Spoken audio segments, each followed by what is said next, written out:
During World War II, we were faced with the greatest demand for food and fiber in all our history. That demand carried over into peace.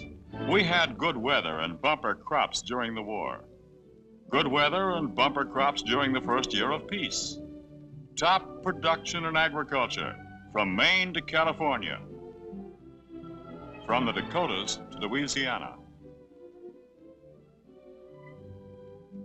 Food for all of us and for the people of the famine-stricken countries. Yes, there was a lot to be thankful for. Good crops, good prices, and a return to peacetime manufacturing made it possible to start buying the things we had longed for during the war years.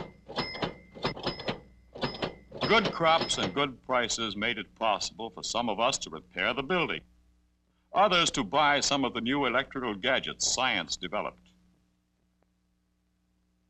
That's Will Gibson. Will got the most out of his machines, boosted his harvest when manpower was scarce, produced a bumper crop. Like all of us, Will's looking forward to the time when he will replace worn-out equipment with one of these efficient new machines. More and more of them will be heading our way. Machines like corn pickers, hundreds, thousands of them, and even better ones to help make our land, yours and mine, more productive, more profitable. But like most of us, he remembers other seasons, when times were not so good, when the going was mighty hard. He knows what grasshoppers do to a crop. One of Will's friends lost a large part of his prize herd because of brucellosis. And does he remember what happened in the Southwest in the fall of '36? Thousands of farmers do. Like the drought in Arizona in '46, when the soil was mere powder and the Roosevelt Dam reservoir nearly empty. He remembers what happened in the Ohio Valley, Kentucky, and Tennessee in '37.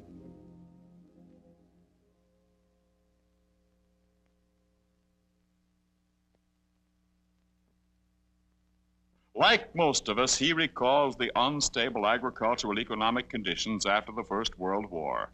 How, in spite of skyrocketing prices, many farmers bought more land, expanded. They figured production and commodity demands would remain high. How only a few years later, nationwide depression followed inflation. He remembers when Harry Oliver, who lives down the road a ways, nearly lost his farm through foreclosure back in '33. How all the neighbors came to help. They bought the house, the land, and the livestock for a fraction of its worth and gave it back to him. But thousands weren't as lucky as Harry. They lost all they had. History often repeats itself. Inflation follows war. Depression follows inflation. From a spiral to a whirlpool. To avoid disaster, we must plan carefully for the future. By drawing a lesson from the past, by buying wisely for our farms, for ourselves, and for our children, we will provide for our families in the best possible way. By buying wisely, carefully, only what we really need and getting our money's worth, we will keep our business in the soundest possible condition. Like any machine which needs maintenance regularly, each of the 5 parts of this chain of production needs the same regular attention and care. Buildings, land, livestock, equipment, and financial reserve. As in any sound business, a reserve is needed for emergencies. With it, we have a cushion against hard times, drought, flood, and crop losses. With it, we avoid going hopelessly into debt. United States savings bonds will do the trick for you. They're the same as the bonds you bought during the war. Hold them until maturity date, and you'll get $4 for every 3 you invest. Remember, 4 for 3. There's no other investment as safe as a United States savings bond.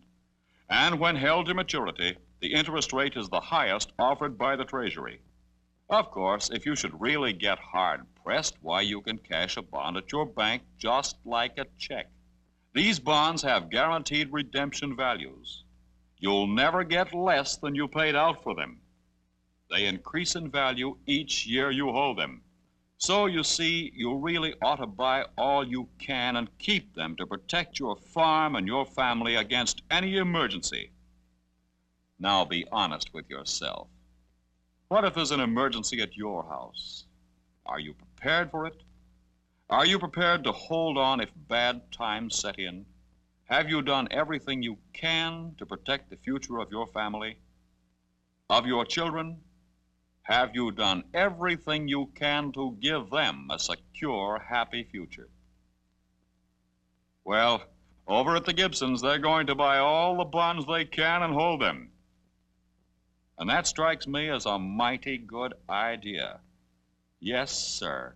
Buy and hold United States savings bonds, the 10-year crop that never fails.